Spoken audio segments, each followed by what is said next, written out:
Hi, my name is Marc from jazzguitarlessons.net. Today I'd like to talk about recordings, jazz recordings. And as you may or may not know, I'm a big fan of jazz recordings to learn. Contrary to learning in books or learning with private lessons all the time, I find that recordings are an endless source of inspiration and of good material to play. So what could you learn from a recording if you think about it? First, I would say learn notes. Of course, you can learn to play a tune that you don't know from a recording instead of taking the fake book. That's very good. And you could learn improvisation. You can learn notes from a solo. That's another thing. You could learn chords. You could listen to a guitarist or a pianist comp and then take the same voicings and learn them. So you learn actually new chords to play on a guitar. That's good. And you could learn chords as in learning a new tune. You could learn entire tunes from an album and make your own lead sheet and say, hey, check this out. I took that from that Coltrane recording. It's a great tune. Let's play that. To me, that's ear training, and that's history at the same time because it's learning from the tradition.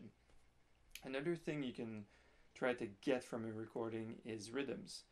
I have a great friend who's a drummer, and he could take 4 bars of a drum intro to some tune and just pick the right pattern.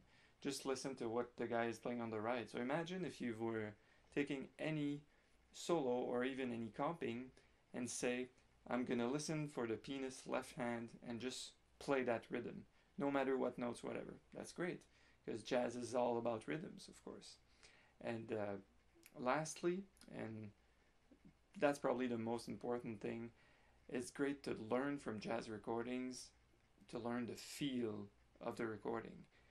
If you're trying to learn a solo from a great guitarist that you like, Kenny Burrell, Wes Montgomery, anyone, you listen to them, you can write the solo, you don't have to, you learn it. But it's great to try to play exactly like the recording. Imitate the sound, the feel, the way the guy is touching the string, the way he's picking, try to get all that. And that's probably the most important aspect of playing. Because think about it. If you were taking a private lesson with a big guy like Pat Metheny, John Scofield, or you were taking a lesson with Wes Montgomery, even though he passed, but imagine that guy was sitting in front of you.